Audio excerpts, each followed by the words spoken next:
Ano ang tatlong bagay na hindi alam ng mga followers mo tungkol sa'yo? Tatlong bagay? Sige. Takot ako sa gagamba ng CR. Hindi talaga malakas toyo ko. Ayan, idol mo to. Ilan followers mo ngayon? 2.8. 2.8 million followers. So, idol mo to, tanong ko lang. Ano ang tatlong bagay na hindi alam ng mga followers mo tungkol sa'yo? Tatlong bagay? Hindi ako mahilig sa chocolate. Totoo? Hindi. So, pagka niligawan ka, binigyan ka ng chocolates, magagalit ka? Hindi naman ako magagalit, pero ma-appreciate ko, yes. Pero hindi talaga ako mahilig sa chocolate. So, hindi mo siya kakainin? Kakainin ko lang siguro just to taste. Bakit ayaw mo ng chocolate? Hindi ako mahilig sa sweet. Pangalawa. Hindi ako mahilig sa short ride. Nabobore ako. So, ang long ride sa'yo, mga ilang oras na biyahe yan? Siguro mga 2 hours okay na. Okay, sa ikatlo naman. Nag-Encantadia ako. Sa Channel 7? Channel 7. Doon ako nag-start, nag-workshop ako, tapos extra ako, tapos nag-extra din ako sa mga advertisement, ganun. So, dati, idol, nag-dream ka maging artista na nakikita sa TV? Oo, kasi di ba dati uso yon mga talent scout na lumalapit yun. So, alam na nila yung tatlo na yun? Ayan, yun. Wala ka ng sikreto? Wala na. Thank you, idol. Salamat. Salamat. Ito, kasama ko rin to isang lady rider sa Team Graffiti. Si Toyo Moto. Madalas yung nakikita kay Idol Moto to. Ilan ang followers mo ngayon sa social media? Currently, ang followers natin is 189. Ano ang tatlong bagay na hindi alam ng mga followers mo tungkol sa'yo? Hindi talaga malakas toyo ko. Ano Toyo Moto? Feeling ko daming makaka-relate nun. May mga jowa yan. Kapag sinabing toyo mo, to parang general na, ay, Toyo into. oo, makaka-relate agad sila na, matatawa sila. Pangalawa naman, Toyo Moto. Nagbabarko ako dati. So, ano yung work description mo sa barko?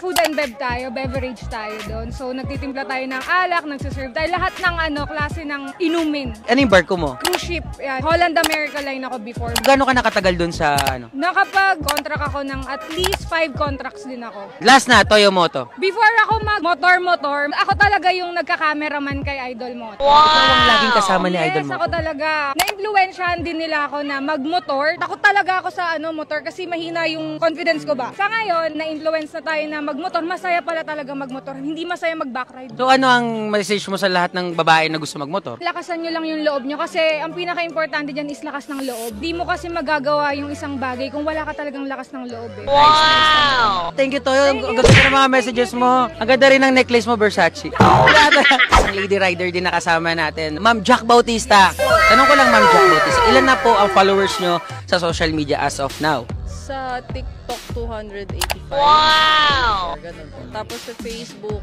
98. So, sa lahat ng followers ni Ma'am Jack, ano ang tatlong bagay na hindi alam ng followers mo tungkol sa'yo? Takot ako sa gagamba. Anong klase gagamba? Maliit? Kahit malaki? Yung malaki. Yung pang CR. So, kapag nakakita ka nun, automatic? Oo, nakakatakot talaga siya. Then, next, nagpe-paint ako. So, mahilig ko sa art. Ano po usually dinodrawing nyo? Portrait siya. Kasi na ginagawa nyo?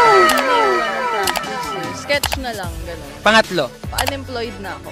unemployed. Kasi last time na interview kita, employed ka pa sa IT industry, di ba? So, ngayon, unemployed na. Unemployed na. Anong ginagawa ngayon ni Ma'am Jack? Nag-open ng business, Recta Cafe, saka Recta Print. Oh, congrats! Printing and coffee shop. Baka may gustong mag-inquire. Shoutout natin yung coffee shop mo, Ma'am. Yun, Recta Cafe sa Instagram and Facebook, and then Recta Print, Instagram, Facebook. Yun, thank you, Ma'am Jack. Salamat po. Yun, Ma'am Jack Bautista, follow nyo po siya. Right, ito kasama natin si Ma'am Moto16. Ilan na followers mo sa social media, Moto16? 260? 1,000 followers. So, sa lahat ng nakakakita nitong video na to, ano ang tatlong bagay na hindi alam ng mga followers mo tungkol sa'yo? Ang nickname ko, ang tawag sa akin ng mga pinsan ko, Pong. Ano ba first name? Hindi ko rin Jelly. Ayun, Jelly! Jelly yung first name ko. Bakit nga, Pong? Pong Pagong. Kasi tata ako, mabagal akong kumilos. Oh, pangalawa. Ano pa ba? Kaya Moto16 yung pangalan ng vlog ko kasi 16 yung roster number ko sa HPG. Yan ka ng HPG. Ng Executive Motorcycle Riding Course. Sabihin nag-training ako ka sa kanila. So, Moto16 na rin yung pinangalan mo sa page mo. Oo, kuya. Kasi parang naging parte talaga siya ng motorcycle journey ko. Pangatlo, Moto16. Pangatlo, ang height ko po ay 5 flat. Pero naka-big bike ka, di ba?